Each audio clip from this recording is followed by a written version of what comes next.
نحمده ونصلي على رسوله الكريم أما بعد فأعوذ بالله من الشيطان الرجيم بسم الله الرحمن الرحيم إنما يخشى الله من عباده العلماء صدق الله العظيم.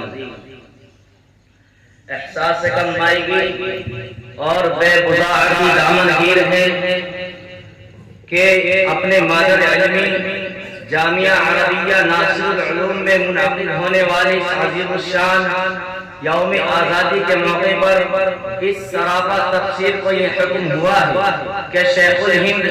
حضرت مولانا سید حسین احمد مدنی سے متعلق کچھ لفظ گشائی کریں.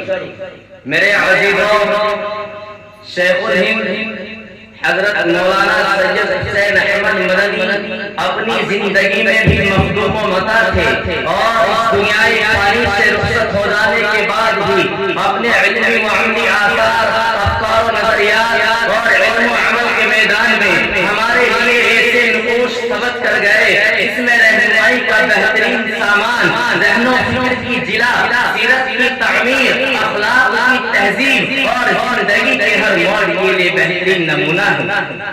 گہوارہ مدنی کے جیالوں، اگر تم حضرت مدنی کا اپنے اساتذہ سے ربط اور تعلق دیکھنا چاہتے ہو تو جاؤ مالدہ جیل کے در و دیوار سے پوچھو، وہ تمہیں بتائے گی کہ جب شام ماضی حکومت نے آپ کے استاد حضرت مولانا محمود حسن دیوبندی کو مجرم ٹھہرا کر مالدہ کی تاریخ جیل میں قید کر دیا تو ان کا یہ وفادار شاگرد بے وقوف اور بنا کوئی جرم اپنے استاد میں ان کا دامن گیر ہو گیا.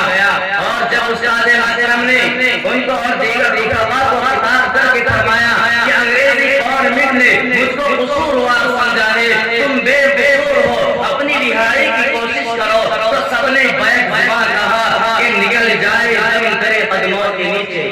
کہ نکل جائے زمین تیرے قدموں کے نیچے، یہی دل کی حسرت، یہی آرزو ہے. میرے عزیزوں، اگر تم اس مرد مجاہد کی استقامت سمجھنا چاہتے ہو تو اس وقت کو یاد کرو کہ جب مارک دیر کے 3.5 سالہ غیب کے دوران گھر کی 18 افراد اس دنیائی فانی سے رخصت کر گئے اور تھوڑا خان والا اجڑا ہوا چمن بن گیا. جب حضرت مدنی کو اس کی اطلاع ہوئی تو بڑے اطمینان سے کلمہ استرجاع یعنی انا للہ و انا الیہ راجعون پڑھا اور صبر و استقامت کے اس فرد نے اپنے والد کو لکھ دیا کہ مصائب میں الجھ کر مسکرانا میری فطرت ہے، کہ مصائب میں الجھ کر مسکرانا میری فطرت ہے، مجھے ناکامیوں پر اشک برسانا نہیں آتا. حضرات، آؤ میں تمہیں حضرت مدنی کا درس حدیث سے شبر سناتا ہوں. شدید گرمی کا زمانہ ہے، دوپہر کے 12 بج چکے، آسمان سے دھوپ کے شعلے برس رہے ہیں. ادھر حضرت مدنی پیرانی سالی ضبط و نقاہت کے باوجود دار الحدیث سے سبق پڑھا کر مقام پیدل واپس تشریف لے جا رہے ہیں. چھتری پیش کی جاتی ہے تو اس کو لینے سے انکار فرما دیتے ہیں. برادران اسلام،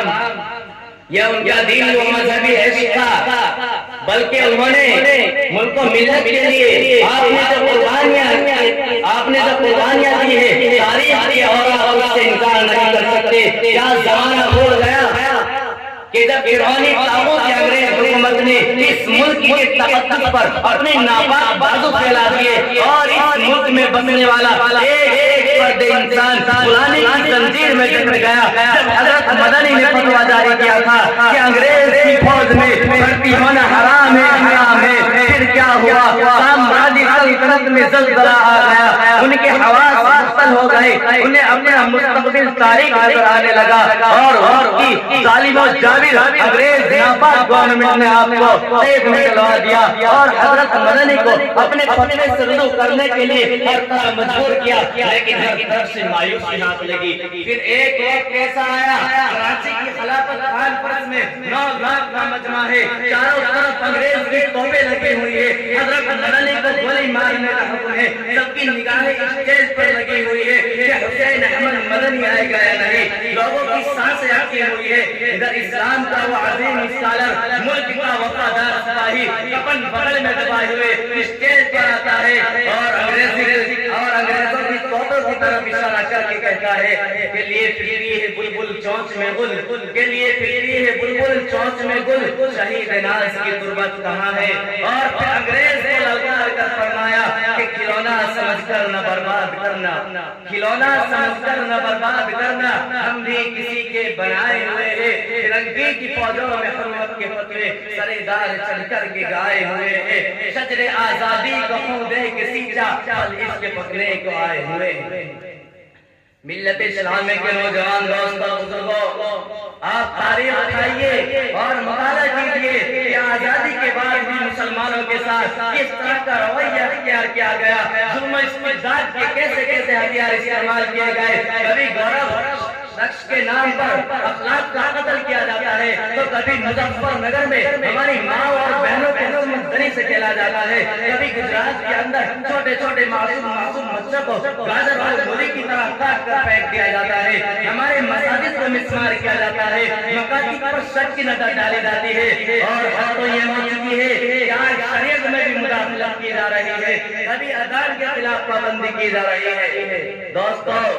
میں ایوان حکومت تک یہ بات پہنچا دینا چاہ رہا ہوں، یاد رکھو فرقہ پرست طاقتوں، اتحاد کے دشمنوں، شیخ الاسلام کے نام پر سیاست کی گولیاں سینکنے والوں، آج کر سن لو، جب تک اس دھرتی پر ایک کلمہ پڑھنے والا زندہ رہے گا، خدا کی قسم اپنی شریعت پر عمل کرتا رہے گا۔ ہم کل بھی عمل کرتے تھے، آج بھی کرتے ہیں اور روز قیامت تک کرتے رہیں گے۔ کوئی مائی کا لال پیدا نہیں ہوا جو ہم کو اپنی شریعت پر عمل کرنے سے روک سکے۔ یاد رکھو، ہم کل بھی اپنی شریعت کے لیے، اپنی آزادی کے لیے سولی پر چڑھتے تھے، آج بھی سولی پر چڑھ سکتے ہیں، آج بھی توپوں اور ٹینکوں کا مقابلہ کر سکتے ہیں، آج بھی بارودی شعلوں سے جھلس سکتے ہیں، لیکن میرے دوستو، ہم ملک و ملت کے اندر، دین و دھرم کے اندر آنچ آنے نہیں دے سکتے۔